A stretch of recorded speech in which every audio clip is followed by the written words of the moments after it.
Assalamualaikum warahmatullahi wabarakatuh. Saya Dwi Putri Kusuma, NPM 212151084. Pada kesempatan kali ini saya akan membuat video untuk memenuhi ujian akhir semester mata kuliah Pengelolaan Pendidikan dengan dosen pengampu Bapak Dedi Nurjamil, Dr. Andes Magister Pendidikan.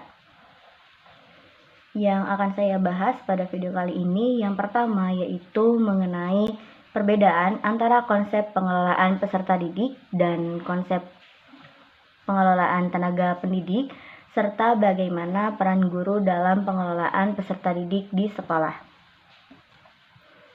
Untuk mencapai tujuan pendidikan yang berkualitas, tentunya diperlukan manajemen pendidikan yang dapat memobilisasi segala sumber daya pendidikan. Manajemen pendidikan itu terkait dengan manajemen peserta didik yang isinya merupakan pengelolaan dan juga pelaksanaannya. Pengelolaan peserta didik dapat diartikan sebagai usaha pengaturan peserta didik dari mulai peserta didik tersebut masuk ke dalam sekolah hingga peserta didik tersebut lulus dari sekolah tersebut. Pengelolaan peserta didik ini bertujuan untuk mengatur kegiatan-kegiatan peserta didik agar kegiatan-kegiatan tersebut menunjang proses belajar mengajar di sekolah.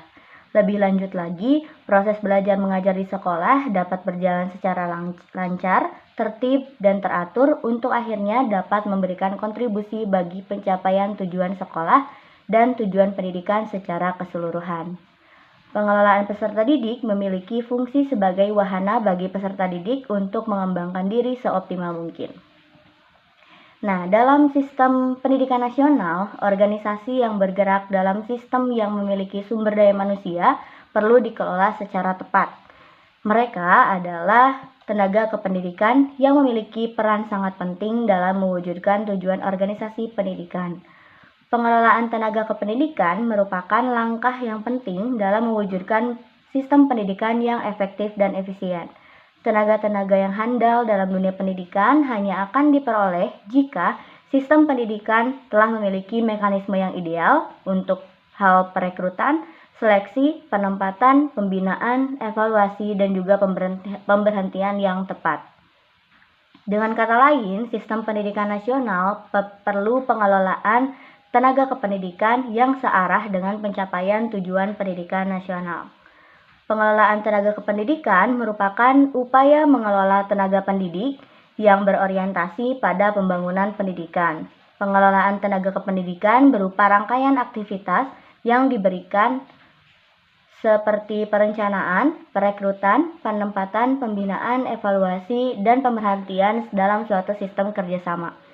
Guru merupakan sumber daya manusia yang potensial bagi pengembangan kreativitas peserta didik dalam berbagai aspek. Partisipasi guru dalam pelayanan peserta didik sangat penting demi menghasilkan output siswa yang kompeten dan berkualitas. Guru berperan pada pengelolaan kelas dalam proses pembelajaran. Kegiatan guru di dalam kelas berupa mengelola peserta didik dan juga mengelola kelas. Kegiatan mengajar adalah kegiatan yang bermaksud untuk menggiatkan siswa dalam belajar. Guru harus mampu menelaah kebutuhan siswa, menyusun rencana pelajaran, serta menyajikan bahan pelajaran kepada siswa. Juga guru harus mampu menilai kemajuan dan perkembangan siswa. Kegiatan mengelola kelas bermaksud untuk menciptakan dan mempertahankan suasana atau kondisi kelas agar kegiatan belajar mengajar dapat berlangsung secara efektif dan efisien.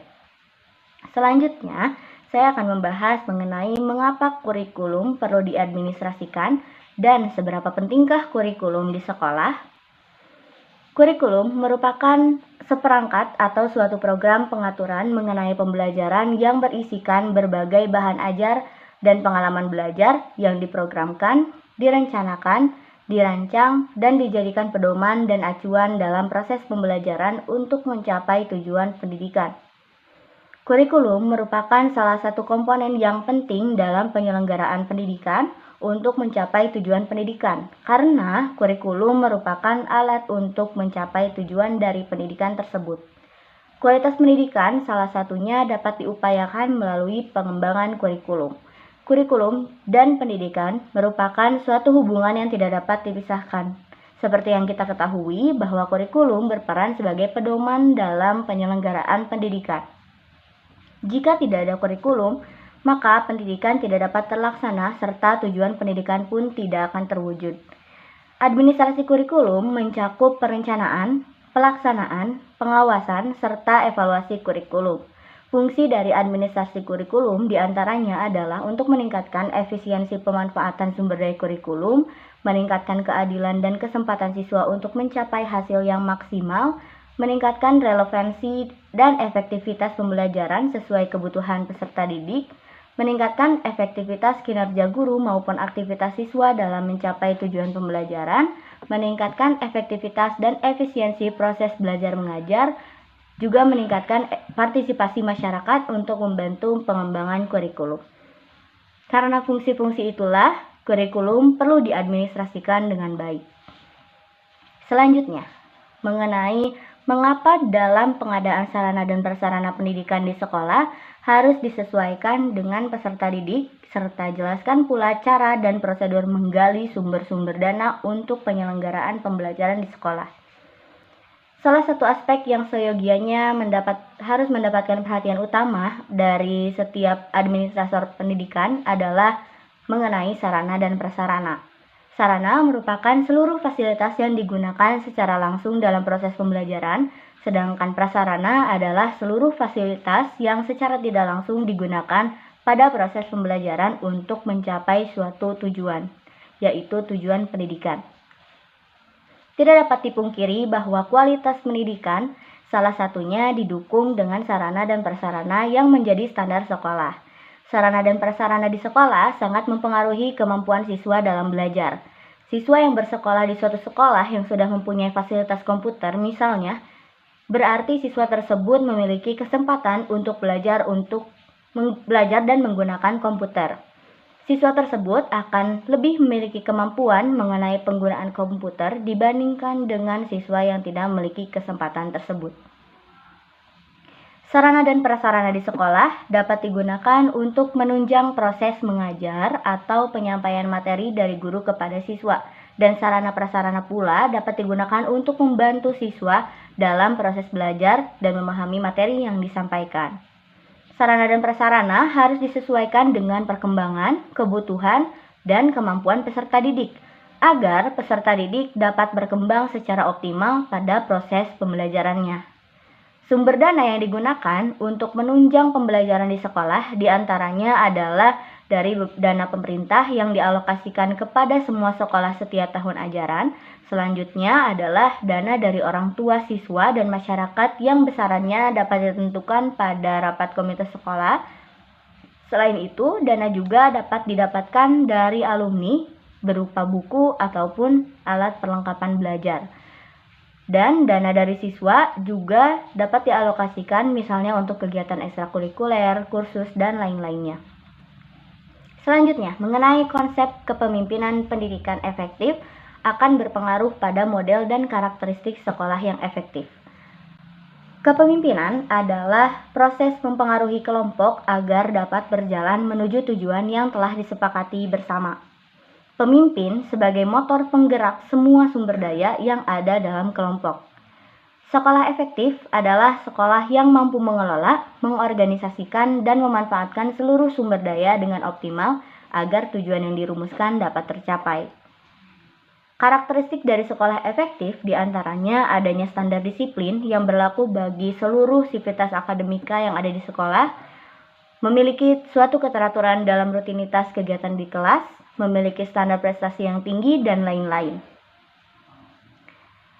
Kepala sekolah mempunyai program in-service, pengawas, supervisi, serta menyediakan waktu untuk membuat rencana bersama-sama dengan guru dan memungkinkan adanya umpan balik demi keberhasilan prestasi akademik. Sesuai dengan pengertian dari kepemimpinan, yaitu proses mempengaruhi kelompok agar dapat berjalan menuju tujuan yang telah disepakati bersama, maka dari itu kepemimpinan pendidikan yang efektif tentunya akan sangat berpengaruh pada model dan karakteristik sekolah yang efektif.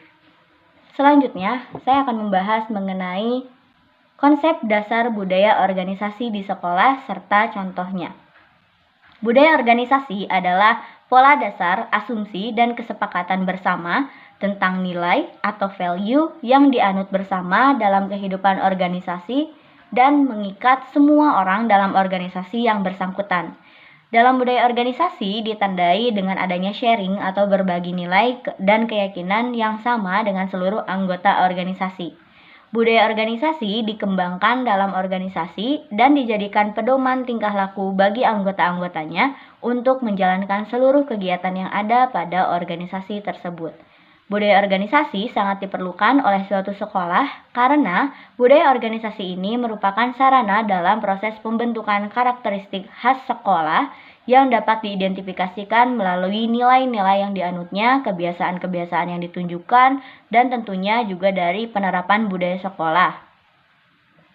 Contoh dari budaya sekolah, budaya organisasi di sekolah dapat berupa aturan-aturan atau tata tertib yang berlaku di sekolah. Contohnya adalah pemakaian seragam di sekolah, aturan untuk tidak menggunakan gadget jika bukan untuk kepentingan pembelajaran, budaya mengaji bersama pada pagi hari sebelum memulai pembelajaran, lalu penerapan 5S, senyum, salam, sapa, sopan, dan santun kepada seluruh pihak yang ada di sekolah, dan lain-lain sebagainya.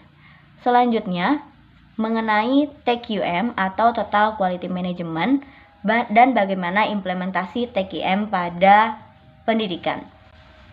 Total Quality Management atau manajemen mutu terpadu merupakan usaha yang membutuhkan kerjasama dari semua instansi pendidikan yang bertujuan untuk meningkatkan mutu dalam lembaga pendidikan atau suatu sekolah. Peningkatan mutu ini dapat diimplementasikan dengan dilaksanakannya penyusunan keanggotaan organisasi dalam suatu lembaga pendidikan serta penentuan visi dan misi yang akan dijalani bersama. Dipersiapkan inovasi dan proyeksi dari evaluasi, permasalahan atau kesulitan yang ada sebelumnya. Ditingkatkan pula kelebihan yang dimiliki dan alternatif untuk mengatasi kelemahan. Pelaksanaannya dilaksanakan secara optimal oleh seluruh pihak serta diawasi agar nantinya mampu mengevaluasi serta menentukan proyeksi ke depannya. Pada intinya, TQM ini atau Total Quality Management ini diimplementasikan dengan mengoptimalkan seluruh sumber daya yang ada pada suatu sistem pendidikan, menjalankan seluruh kegiatan dengan maksimal, dan memahami kelemahan agar dapat ditanggulangi, serta memahami kelebihan agar dapat selalu dipertahankan dan dikembangkan.